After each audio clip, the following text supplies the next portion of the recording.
اللہ کے نبی پوچھیں حارث بتاؤ تم نے صبح کس حالت میں کی؟ کہا ایمان کی حالت میں۔ کہا بتاؤ تمہاری دلیل کیا ایمان کی؟ انہوں نے ایمان کی نشانیاں بتائیں۔ قرآن میں ایمان کی نشانیاں ہیں، حدیث میں ایمان کی نشانیاں ہیں، ہمیں وہ ایمان کی نشانیاں نہیں پتہ۔ ایمان جب تک متقی نہیں ہوگا میرے پیارو، اس سے میں یہ نہیں کہہ رہا ہم قرآن پڑھنا چھوڑ دیں، نہیں۔ مطلب کیا ہے، جیسے آسان مثال، ایک آدمی گاڑی چلانا نہیں جانتا، اس کو وہ کہہ رہے ہیں مولوی صاحب دیکھو گاڑی سیکھ لو چلانا، پھر اسٹیئرنگ ویل پہ بیٹھنا، ورنہ بغیر گاڑی سیکھے اسٹیئرنگ ویل پہ بیٹھے خود بھی مرے گا، دوسروں کو بھی مارے گا، گاڑی کا ستیہ ناش کرے گا۔ تو ساتھ میں بیٹھ، پیچھے بیٹھ جا، ذرا گاڑی چلانا سیکھ لے۔ قرآن یہی کہہ رہا ہے پہلے متقی بن لینا۔ دیکھو میرے پیارو، اسلام کا سب سے بڑا حکم کون سا ہے؟ نماز کا۔ کب فرض ہوئی بھائی نماز؟ 5 نمازیں معراج پہ 10 سال بعد۔ تو پہلے 10 سال کیا ہوتا رہا؟ حضور صلی اللہ علیہ وسلم کائنات کے سب سے بڑے ٹیچر تھے، انہوں نے 10 سال کیا کیا؟ نماز بھی ایمان بنانے کی مشق ہے کہ میرا ایمان کہاں ہے۔ میں جو اتنی باتیں کر رہا ہوں، اتنے بیانات کر رہا ہوں، میں ذرا آج ساری رات 2 نفل پڑھنے کی نیت کروں، اللہ سارا ایمان میرے آنکھوں کے سامنے لے آئیں گے۔ جس آدمی کو موبائلوں کی محبت ہے وہ اللہ اکبر کرے گا، اس کے ہر رکعت میں نیا موبائل آئے گا، ہر رکعت میں آئے گا، میں گارنٹی دیتا ہوں۔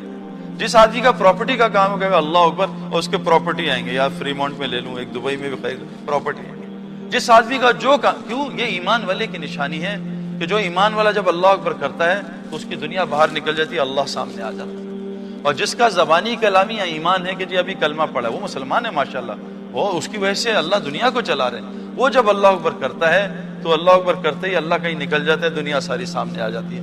یہ نماز ایمان کا تھرمامیٹر ہے۔ 15 سال تک کلمہ نماز، کلمہ نماز، کلمہ نماز، 6000 آیتیں کلمہ اور نماز، اور 500 آیتیں احکامات کی، یہ حرام یہ حلال، 6000 آیتیں۔ ہم نے ان 6000 آیتوں کو دل میں اتارنے کی کتنی محنت کی میرے پیاروں، بتائیں ہم۔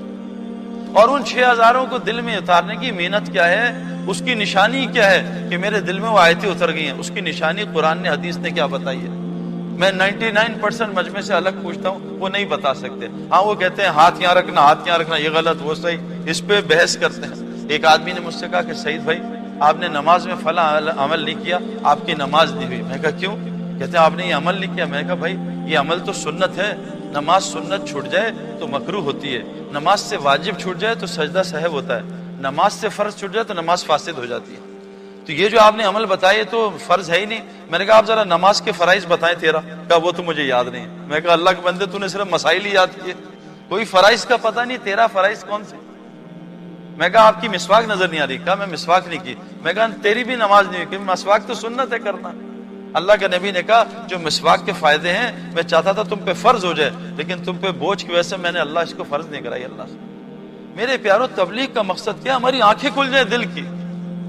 یہ آنکھوں سے حقیقت نظر نہیں آتی، یہ آنکھیں تو کمزور ہیں، یہ تو زمین آسمان کو ملتا دکھاتی ہیں، یہ تو دور سے ہائی وے کو گیلا دکھاتی ہیں، یہ تو عربوں کو صحرا کو سمندر دکھاتی ہیں دور سے، یہ تو روح نہیں دیکھ سکتی، یہ آنکھیں اللہ کو نہیں دیکھ سکتی۔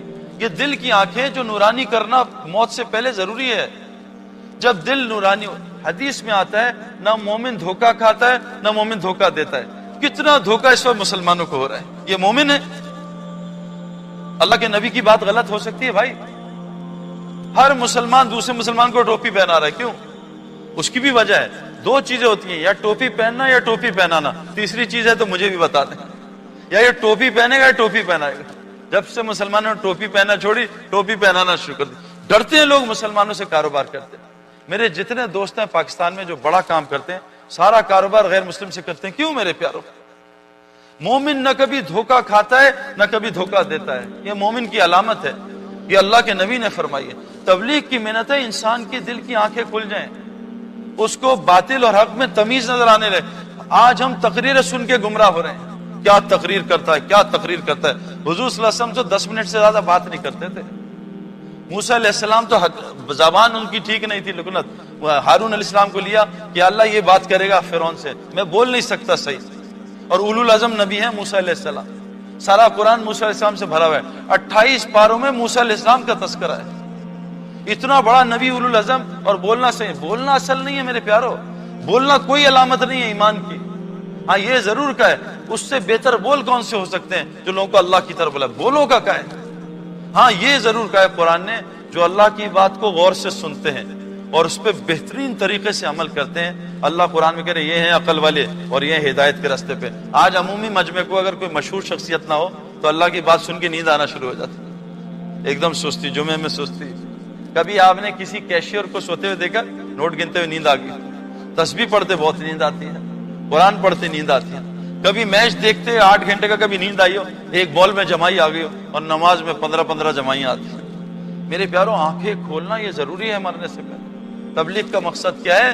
ہم اپنے دشمن کو پہچان لیں. اور یاد رکھنا میرے پیاروں, شیطان کے 70,000 نورانی دعائیں دینی, جو دینی دعاؤں سے وہ گمراہ کرتا ہے. نشانیاں ہیں میرے پیاروں, ایمان والوں کی نشانیاں.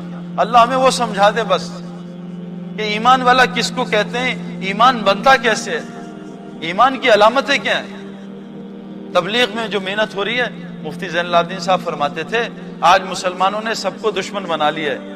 شوہر کہہ رہا ہے بیوی میری دشمن ہے, بیوی کہہ رہی ہے شوہر میرا دشمن, ماں باپ کہہ رہے ہیں اولاد ہماری دشمن, اولاد کہہ رہے ہیں ماں باپ دشمن, پڑوسی دشمن, یہ دشمن وہ دشمن. اصل دشمن انہوں نے پہچانا نہیں. اگر ہم اصل دشمن کو پہچان لیں, اللہ کی قسم اللہ ساری دنیا کو ہمارا دوست بنا دے گا. اللہ قرآن میں کہتے ہیں جو ایمان اور اعمال بناتا ہے ہم ساری مخلوق میں اس کی محبت ڈال دیتے ہیں. جو ایمان والا ہوتا ہے ہم اس کو ضرور اونچا کریں گے اگر وہ مومن ہوگا. اللہ قرآن میں فرماتے ہیں جو بھی نیک عمل کرے, عورت ہو یا مرد, شرط مومن ہو, اللہ کہہ رہے ہیں ہم اسے دنیا میں جنت کی پاکیزہ زندگی دنیا میں گزروائیں گے. ہمارے پاس کیا ہے وہ زندگی؟ ہم تمہیں خلافت دیں گے. ہماری خلافت تو گھر میں نہیں ہے. اتنا سا بچہ ہماری بات نہیں مانتا. ہمارا ایک تھا آدمی, وہ کہتا پاکستان ٹیم مجھے دو, میں اس کو سیدھا کر دوں گا. اس کا بچہ تھا 7 سال کا. اس نے کہا اے سن کم ہیئر. میں کہا پہلے اس کو تو ٹھیک کرو, تم پوری ٹیم ٹھیک کرو گے, یہ تو تم سے ٹھیک نہیں ہو رہا. اصل میں باتیں کرنے کا بہت شوق ہے نا, ہم یہ کر دیں وہ کر. ایک شوہر جو ہے وہ پینڈو ٹائپ تھا میری طرح کا, اس نے بیوی سے کہا یہ گاؤں میں نا ایک شیر آیا سب کو تنگ کر رہا ہے, آج اس کی گردن کاٹ کے تیرے قدموں میں ڈالوں گا. بیوی نے کہا بڑا تگڑا ہو گیا, مجھ سے ڈرتا ہے, شیروں کی باتیں کر رہا ہے. اور بات کر کر کے شام کو بیوی تنگ آ گئی. وہ کہا ستیانا سو جا بھی لا شیر کو, جاتا کیوں نہیں؟ وہ کہا باہر کتیا سو رہی ہے, جیسی بھاگے گی پھر شیر کو مارو. میں ٹھیک نہیں ہوں, پوری دنیا ٹھیک کر, میں گڑبڑ ہوں, اس میں عیب نہیں, اس میں عیب, اس میں عیب. ہمارا دشمن کون؟ مفتی زین العابدین صاحب نے اتنے آسان لفظوں میں فرما دیا ہمارا دشمن 4 چیزیں ہیں, 4. اگر ہم اس کو دشمن بنا لیں, اس کو پہچان لیں, اللہ تعالیٰ ساری دنیا کو ہمارا دوست بنا دے گا. اور میرے پیاروں, میں پریکٹیکلی یہ دیکھ چکا ہوں.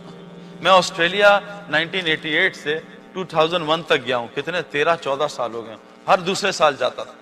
ابھی میں اللہ کے رستے میں 2014 میں 4 مہینے آسٹریلیا لگا کے 1 مہینے فجی. میں آپ کو بتا نہیں سکتا, ایئرپورٹ سے لے کر آسٹریلیا کے جو 3-4 مہینے ہم نے گزارے, جتنی محبت اللہ نے کرائی ہے میرے خواب میں بھی نہیں دیکھ سکتا. اللہ قرآن میں کہہ رہے ہیں عزت کس کے لیے ہے؟ کرکٹر کے لیے یا پریزیڈنٹ کے لیے نہیں, اللہ رسول اور مومنین کے لیے. تو مومن بن جاؤ, پھر دیکھو اللہ کیسے